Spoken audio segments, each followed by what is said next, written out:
Hey guys, this is Mike from BTR Budget Tech Reviews here, and this is part 3 of my eMachines upgrade that I've been doing over the past couple weeks already. So if you haven't watched the first set of videos, basically on the first video I basically upgraded like the solid state drive on it, and on my second video I updated the CPU, which is like a little computer chip that you put in right below this fan to kind of speed up the processing power of the machine. So that's again a CPU. In this video though, I'm going to actually update the graphics card. So here's the graphics card that I purchased. It's a Radeon. I don't even know what brand it is, or the brand is Radeon. It's by AMD as well. I got it off $10 off. I got it for $10 off eBay, so very cheap. It does have what do they call one of these ports. The port is called a PCI, or not a PCI. I forget the term of it though. And again, I'll correct myself in the video here. But basically, it's a DVI. There you go, a DVI port. So basically, I ordered it because it, a lot of the graphics cards that come with DVI are really cheap, and all I had to do was buy a cheapie adapter that I got off Amazon. So if you guys are interested, I bought this cheapie adapter for like $5 or $6 on Amazon also. So the reason being is so I can connect it to this, and then I can connect it to the monitor that you see there in the background, guys.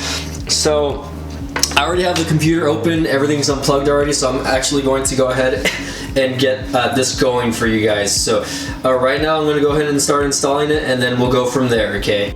Alright guys, so I'm going to go ahead and start installing it. Again, this is something that anyone can do. I haven't tested this to see if it works, so honestly I'm not really sure on the compatibility. All I know is that for this specific computer that it requires a low profile graphics card, which is what it is. So right here is where my PCI or AGP slot would go. Which is what it is, and I'm going to basically plug it in. This specific computer has two little brackets that you can just break off over here in the back, and you'll get it going from there. So again, I'm going to just go ahead and see if I can get it plugged in. You kind of have to mess around with it a little bit to get it in. Not too hard at all though once it is actually set in place there. So I'm going to see if I can get it correctly in the first time around. I did this yesterday as a practice run.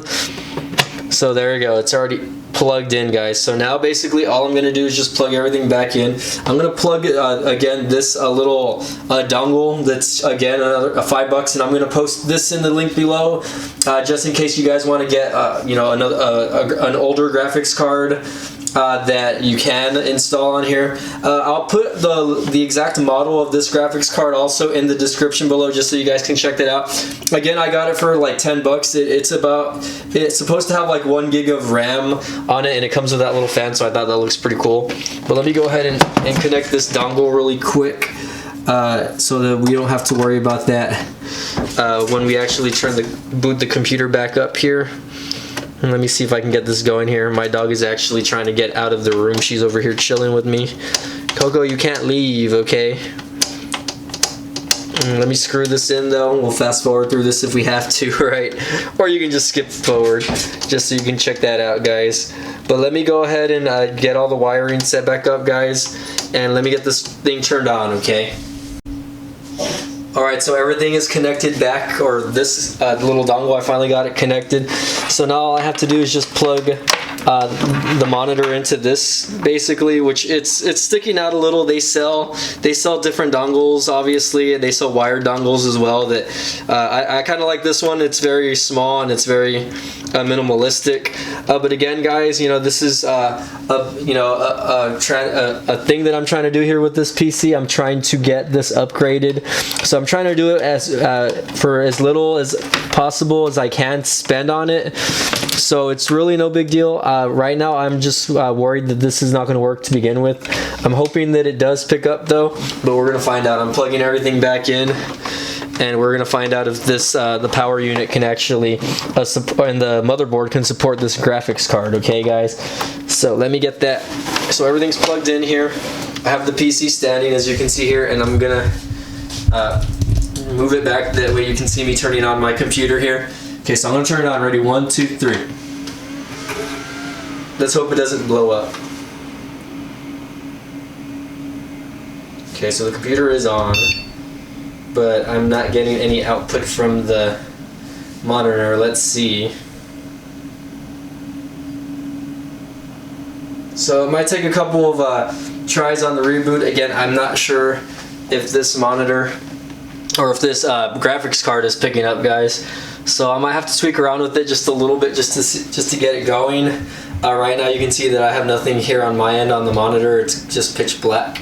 So I'm trying to figure this out. Let's take a look, guys, really quick. I'm going to stop the video here though. Alright guys, so I could not get this thing to boot, unfortunately, with this external or internal graphics card that I installed, which again is a Radeon 1 gigabyte. It's something like, the model number is like a 4350 or something, I don't remember. But it doesn't work. So I'm gonna probably see if I can get like an updated or something that's probably compatible with this motherboard. The graphics card itself turns on, which, you know, is fine obviously, but I need something that's gonna work with this motherboard, especially if I plan to maybe do some light gaming on it. But again, you know, it was a $10 purchase on my end, so it wasn't you know, a huge deal breaker when it came to it. I figured since it's an AMD motherboard, I figured an AMD graphics card would work. But again, it could be the BIOS, it could be the settings. I might tweak around with it a little more. But again, guys, you know, this is Mike from Budget Tech Reviews. I'm going to end the video here, and hopefully if I can get something going with this, I'll make another updated video on it. But for now, you know, unfortunately it did not work. So again, this is Mike from Budget Tech Reviews. If you like this video, give it a thumbs up, and if you don't like it, you know, there's that other option there. So again, guys, signing off. This is Mike from Budget Tech Reviews. We'll see you next time.